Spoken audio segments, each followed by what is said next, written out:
দেখুন, এখানে 1 সপ্তাহ আগে আমার বোন তার সন্তানকে জন্ম দেয়। সেদিন কতগুলো ডেলিভারিজ হয়েছিল আমি একটু জানতে চাই। সরি ম্যাম, আমরা এই ইনফরমেশন আপনাকে শেয়ার করতে পারবো না।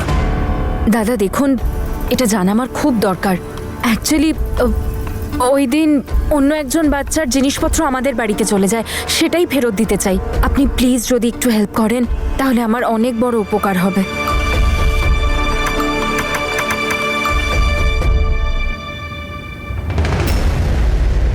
This is not possible. কি হলো? ওই দিনের কোনো রেকর্ড এখানে নেই। আমি একটু চেক করছি। এটা কি করে হতে পারে? ওই দিনের কোনো রেকর্ডই নেই। কিছু একটা তো গন্ডগোল এখানে আছেই।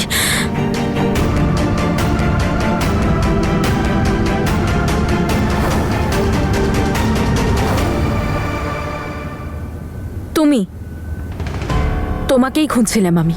যদি তুমি তোমার তদন্ত বন্ধ না করো, আমি পুলিশে কমপ্লেন করব। যে বাচ্চাটা তোমার বাড়ি আছে আমি বলবো তুমি চুরি করেছো, তারপর জেলে পচে মরো। এই তুমি আর তোমার ডক্টর না আমাকে বারবার জেলের হুমকি দেওয়া বন্ধ করো, বুঝলে?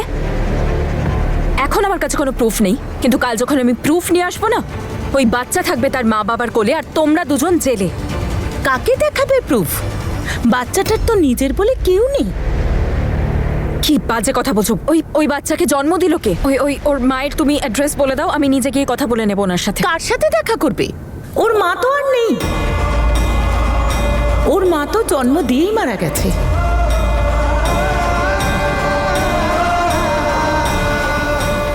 এটা কি করছিলে তুমি?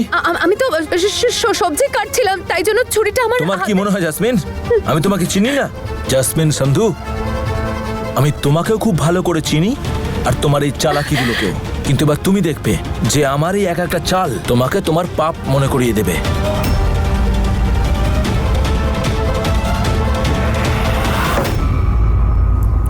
তোমার বীর সিং, যাকে তুমি ভালোবাসতে কিন্তু বিয়ের মণ্ডপ থেকে পালিয়ে গেছিলে, গিপ্পি, যার সাথে তুমি এঙ্গেজমেন্ট করেছিলে কিন্তু মিথ্যে অভিযোগ দিয়ে বার করে দিয়েছিলে। আরে তুমি তোমার নিজের দিদিকে ছাড়োনি, বীরের জীবনে আবার ফিরে এসেছিলে যাতে দিদিকে কষ্ট দিতে পারো। আরে এইটা তো খুব সুন্দর ছিল, প্রেগন্যান্সির নাটক করা। জাসমিন সান্ধু, এসব তো সবে শুরু করলাম। যদি আমি ডিটেলসে যাই না তাহলে সকাল থেকে রাত হয়ে যাবে।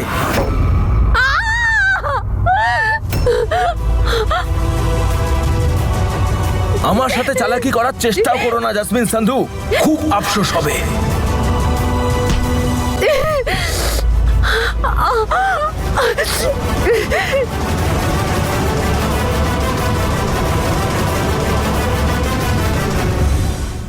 দেখুন, আমি আপনার কাছে রিকোয়েস্ট করছি, আমি আপনাকে একদম বিরক্ত করতে চাই না, কিন্তু আমার সিচুয়েশনটা একটু বুঝুন।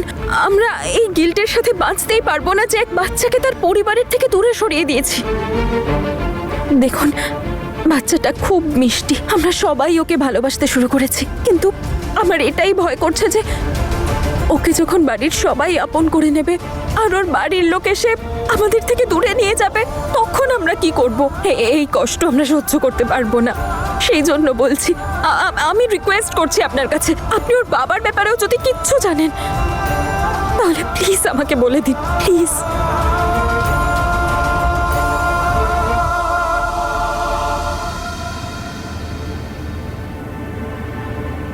এই নাও, যা জানার ছিল সেটা আমি বলে দিয়েছি। এবার প্লিজ আমাকে ছাড়ুন।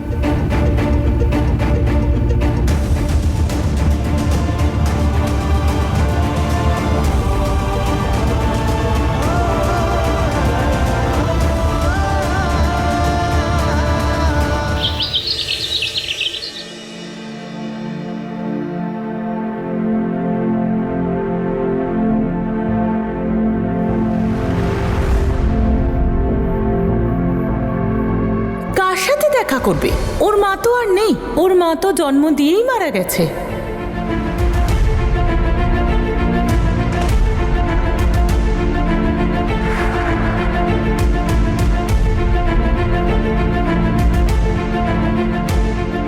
হ্যালো বীর, তুমি ফিরে এসো বাড়িতে।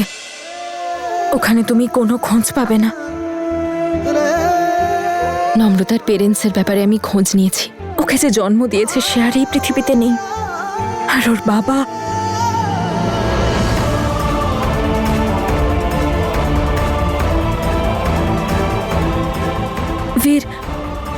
ওর বাবার ব্যাপারে তোমাকে খোঁজ নিতে হবে।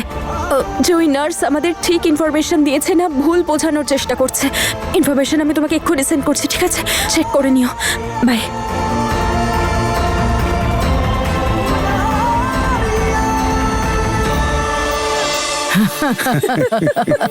হ্যাঁ শোনো, কাল অন্যান্য প্রসাদের সঙ্গে ঘিয়ের লাড্ডুও বানাবে। আচ্ছা ঠিক আছে। বাবা, আমরা তো শুধু গোপালের জন্মদিন পালন করব। তাতে কি হয়েছে মা? দাদু ভাই হুকুম করেছে, পালন তো করতেই হবে।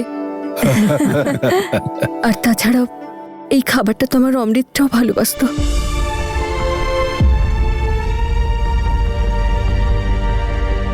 বাবা, মা, আমি বেআই মশাইকে ফোন করে দিয়েছি। উনি বললেন যে সময়ের আগেই উনি সবাইকে নিয়ে চলে আসবেন। বৌমা, হ্যাঁ মা বলুন। তুমি নিমর বেয়ানকে নেমন্তন্ন করেছো তো? আমি বলে দিয়েছিলাম মা ওনাদের, কিন্তু উনি বললেন যে আসতে পারবেন না, একটু অসুবিধা আছে। কিন্তু উনি বললেন যে গুরুদ্বারাতে গিয়ে প্রার্থনা নিশ্চয়ই করবেন। বেচারা আন্টি, উপরওয়ালা উনি খুব ভালো। ওনার উপর তোমার আশীর্বাদ রেখো। দাদা,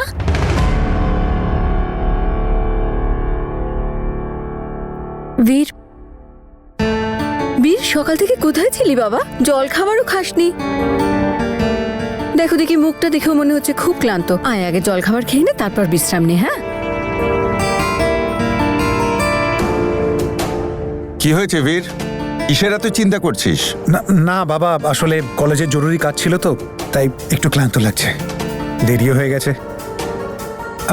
এর কথা মনে পড়ছিল খুব। তোমরা খেতে থাকো না, আমি স্নানটা করে আসি, তারপর খাবো পরে। গন্ডগোল আছে মনে হচ্ছে। ওরা দুজন কিছু একটা লুকোচ্ছে। বীরের মুখটাও কেমন যেন ফ্যাকাশে দেখাচ্ছে, আর তনুকে দেখেও ঠিক সেরকমই মনে হচ্ছে।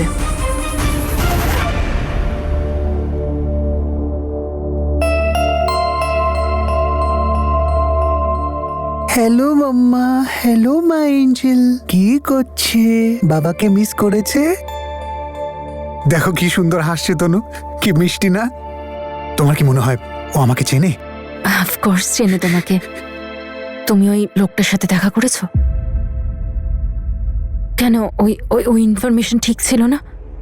তনু, তোমায় একটু শক্ত হতে হবে। ইনফরমেশনটা ঠিক ছিল, কিন্তু আমার ওনার সাথে দেখা হয়নি। উনি ওখানেই আছে, জেলে, আর যাবজ্জীবনের শাস্তি ভোগ করছে। যাবজ্জীবন জেল? কিসের জন্য? উনি কাউকে হত্যা করেছেন।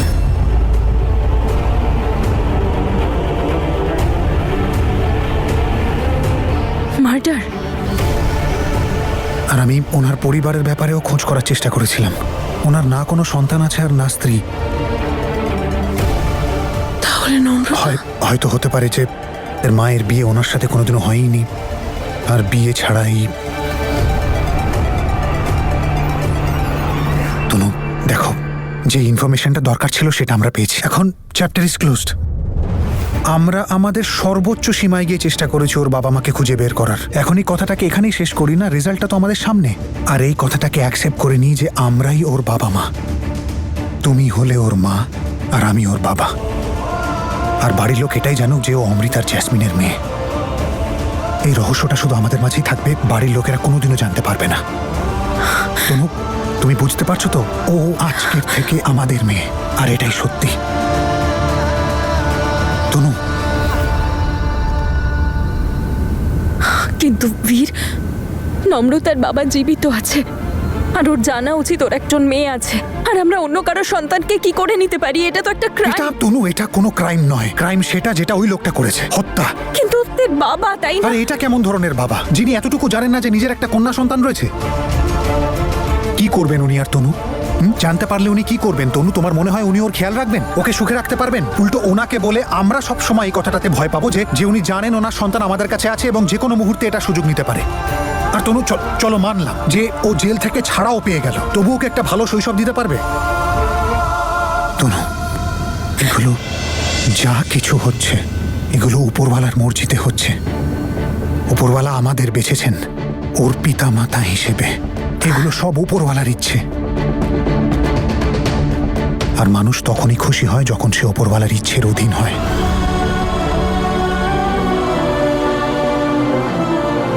কিন্তু ওই লোকটা যদি ফিরে আসে, তনু, এমনটা কোনোদিনও হবে না। উনি তো জানেনও না যে ওনার একটা বাচ্চা মেয়ে আছে। আর যতদিনে ওনার সাজা শেষ হবে ততদিনে সব পাল্টে যাবে। তনু, তোমার টেনশন নেওয়ার কোনো দরকার নেই। আমাদের এখন শুধু ওর খেয়াল রাখতে হবে, আর ওকে সেই সব কিছু দিতে হবে যেগুলো একটা প্যারেন্টস তার বাচ্চাদের দেয়। আমরা ওর অতীতের ছায়া ওর গায়ে পড়তে দেব না। বীর, এই কথাটা এত কনফিডেন্টলি তুমি কি করে তনু, বলছো? যতদিন আমি বেঁচে আছি ততদিন এই কথাটাকে আমার গ্যারেন্টি পাবো। ওর অতীতের ব্যাপারে কোনোদিনও জানতে পারবে না। আর এর মধ্যে যদি জ্যাসমিন ফিরে আসে তখন? তুমি সোশ্যাল মিডিয়াতে ওর ফটোজ দেখোনি বোধহয়। যেমন জীবন ও চেয়েছিল তেমন জীবনই বাঁচছে ও। এমন জীবন ছেড়ে এখানেও কেন আসবে যেখানে শুধু ঘেন্নাই পেয়ে এসেছে? আর এমন কারোর জন্য তো নিশ্চয়ই আসবে না যাকে ও নিজে ফেলে পালিয়েছে।